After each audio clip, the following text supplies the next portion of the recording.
सत्संगत जी, प्यार से कहना धन का जी। आज 76 निरंकारी संत समागम के पहले दिन, जहाँ सभी ने ये भाव संतों के श्रवण किए कि कैसे जीवन में जो एक माया से अगर जुड़ेंगे, एक सुकून अगर वस्तुओं को या परिस्थितियों को बनाएंगे तो वो बदलाव तो आना ही है। और जो आज सुकून दे रहे हैं, कल वो एक परेशानी का कारण भी बन सकते हैं। तो कैसे एक सुकून को हर समय चाहिए, तो क्या करना चाहिए। और आज भी संतों ने यही समझाया कि इस परमात्मा, इस निराकार, इस अविनाशी के साथ जुड़ना है, क्योंकि ये हमेशा से कायम दायम है और रहेगा। इसके साथ कोई बदलाव होगा नहीं। ये बिल्कुल हूबहू जैसा है वैसा ही है, वैसा ही था वैसा ही रहेगा।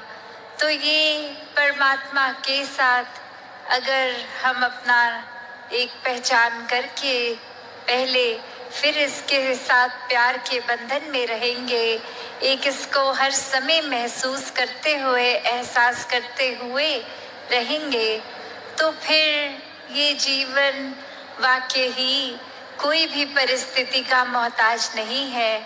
फिर तो हर समय ये आनंद, ये सुकून ही जीवन में है, ये शांति, ये कामनेस, ये ब्लिस, हर समय एक यही एहसास। फिर चाहे तन स्वस्थ हो या अस्वस्थ, एक ये सुकून मन का वैसा ही कायम दायम रहेगा।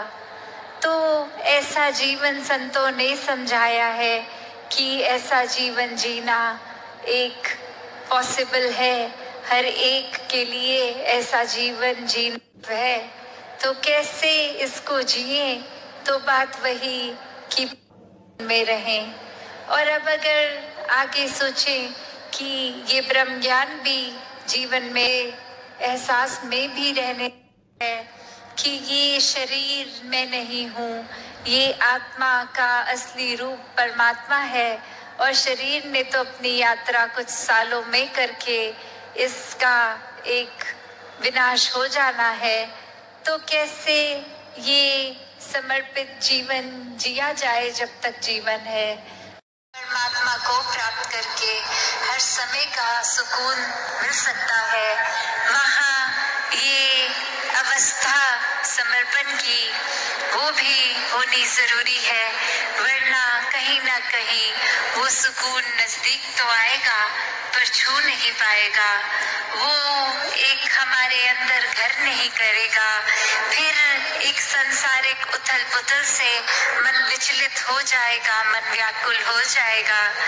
तो हर समय जहाँ अपने आप को अपने ही दिमाग में बड़ा ना करा जाए, एक संतों के चरण रज, एक संतों की धूल जैसे, उनके पांव जैसे खुद को माना जाए, तो ही वाक्य में कुछ हमारा सुधार हो सकेगा।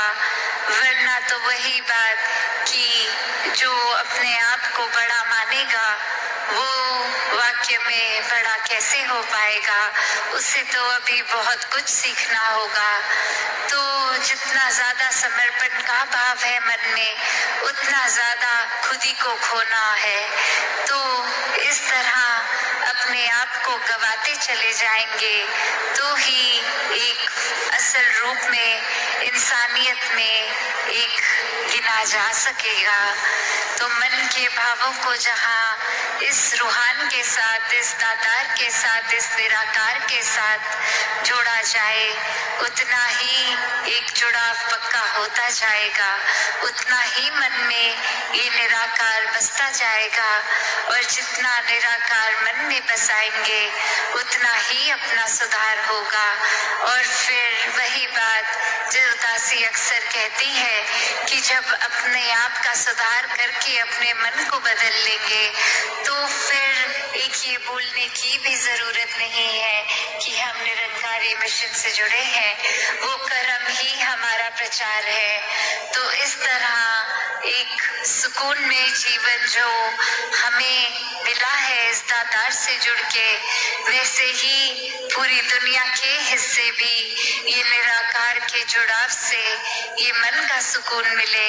वरना तो जैसे दासी अभी पहले भी कुछ घंटे पहले जब माइक आया था तो यही भाव रखे थे कि खुद अपना मन अगर सुकून में नहीं होगा तो किसी से भी मिले वो बेचैनी कायम रहेगी। कोई भी स्थान पे जाएंगे, वो कितना सुंदर दिखने वाला स्थान हो, कितना वो एक प्रकृति का रूप, उसमें एक सुंदरता की मूर्त, पर वहां भी सुकून नहीं मिल पाएगा क्योंकि अपना मन ही सुकून में नहीं है। तो खुद को जहाँ एक पूरी कोशिश करते हुए एक स्थिर मन रखेंगे, एक सहजता में रहेंगे, तो ही मन में ठहराव होगा, एक समर्पित भाव जागेगा और समर्पित भाव की वजह से भी ये सुकून जीवन में बना रहेगा।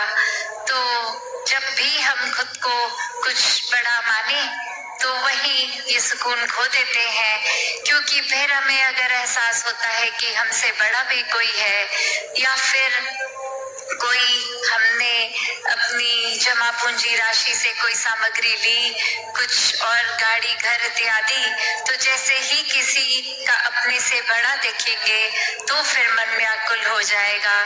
तो जब बात वही कि ये मान लिया जाए कि ये परमात्मा ने शरीर भी दिया है, इससे हमें अपनी सारी कर्तव्यों को भी पूरा करना है, कामकाज करना है, और उस मेहनत की कमाई से फिर जितना भी एक ये आर्थिक अवस्था है उसमें से हमने अगर आराम के लिए साधन जोड़ लिए तो उन साधनों से इतना भी मन को नहीं जोड़ना कि आज है और कल नहीं, तो इतना मन बैठ जाए कि फिर सुकून खो दे, किसी और का अपने से बड़ा पाए तो सुकून खो दे। तो ये सारी चीजें सिर्फ इस्तेमाल के लिए और सदुपयोग के ही काम आए।